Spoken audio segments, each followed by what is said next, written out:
In this video, there will be a discussion about Sjogren's syndrome. Sjogren's syndrome is an autoimmune disease of exocrine glands which is characterized by lymphocytic infiltration. What kind of lymphocytes? CD4 plus lymphocytes. They infiltrate the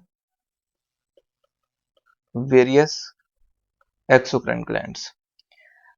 Females are uh, more at risk because female to male ratio is 9 is to 1. Usually the age is middle-aged females, 50 years old. 50 years old female who is typically postmenopausal, right?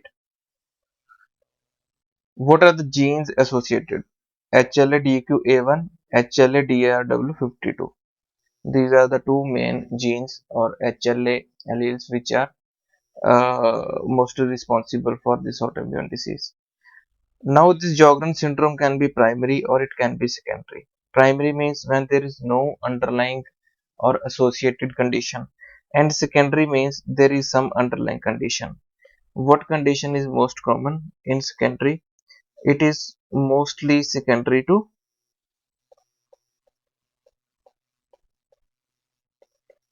RA more than SLE and other connective tissue disorders, right? So it can be primary, it can be secondary.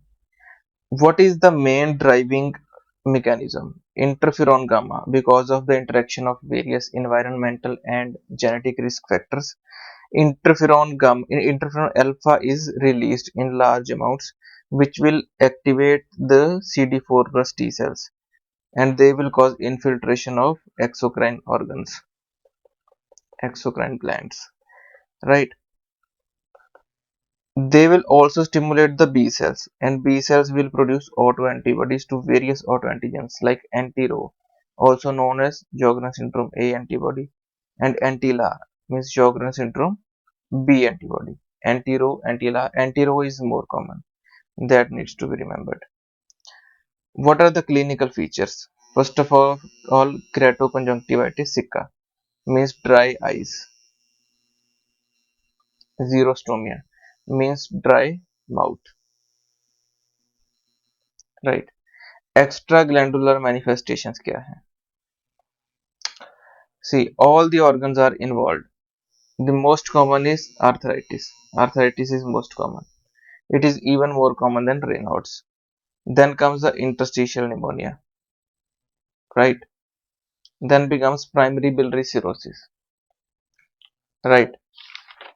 Interstitial pneumonia, let me tell you one more thing. It is a small airway disease.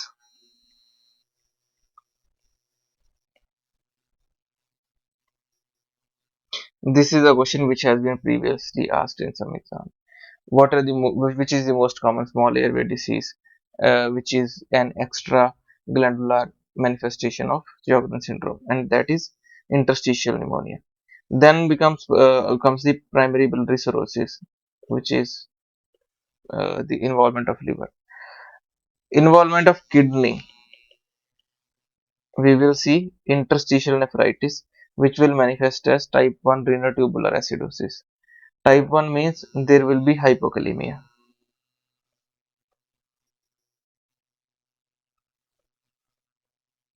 Hypokalemia. There will be hyperchloremia,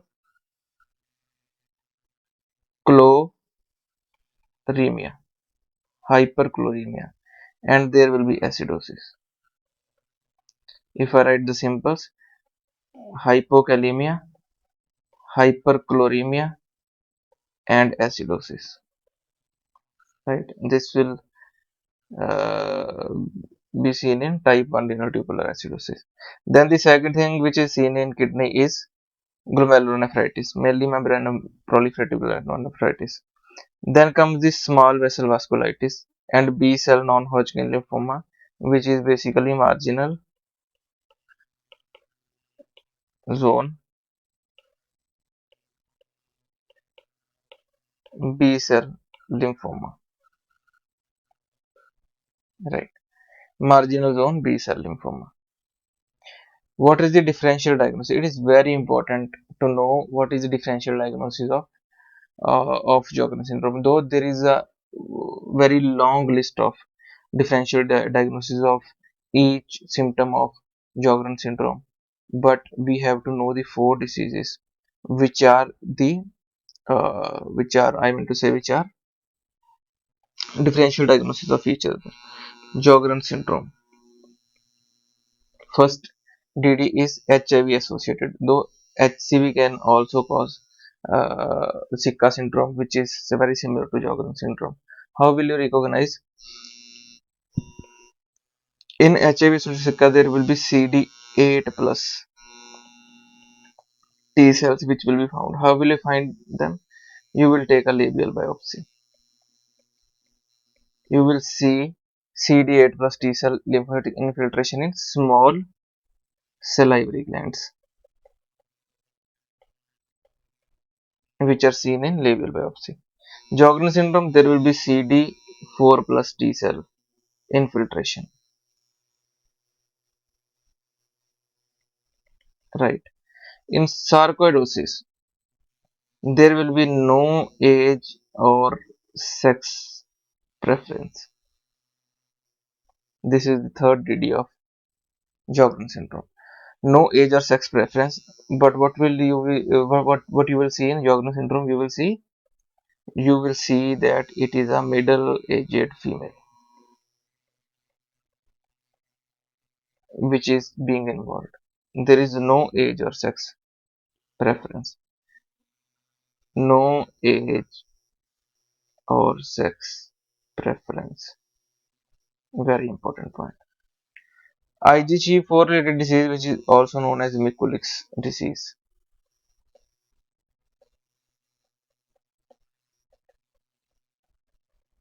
How will you differentiate it from Sjogren's syndrome?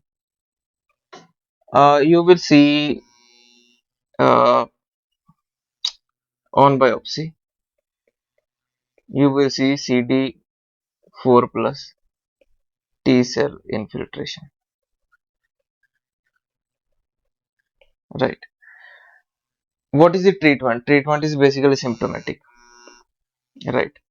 जैसा symptom वैसा treatment. We use pilocarpine for dry eyes. What is the dose? It is 5 mg topical 3 times a day. Right. Then oral lozenges for dry mouth. Do not forget to use sugar-free lozenges. Because of peripheral neuropathy, we can use IVIG, which is very effective to treat peripheral neuropathy in Sjogren's syndrome. We can use rituximab and belimumab, which have us, proven some short-term effect. These are used, but they are not so very beneficial that they have to be used routinely. They have a very small, short-lasting effect. So this is the treatment, which is symptomatic. Now we will see a few images of Sjogren's syndrome. In this image, what we see is we see dry eyes. There will be gritty sensation in dry eyes, and they will become red. That is why you are seeing a red eye. Atrophic tongue,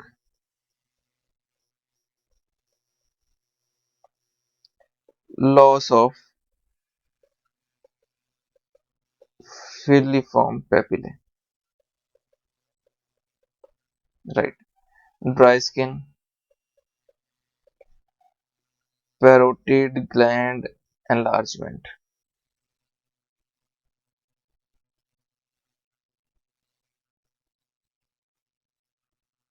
right?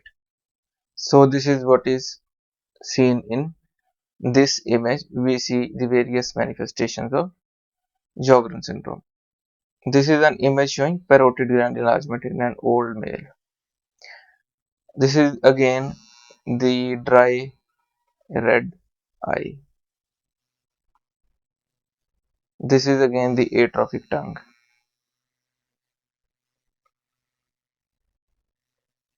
Right. A quick recap. Definition, which is an autoimmune disorder of exocrine glands.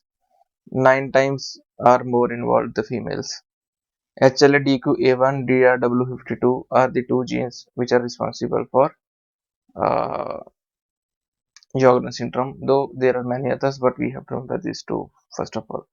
It can be primary when there is no underlying disease. It can be secondary to some other disease. Most common is rheumatoid arthritis.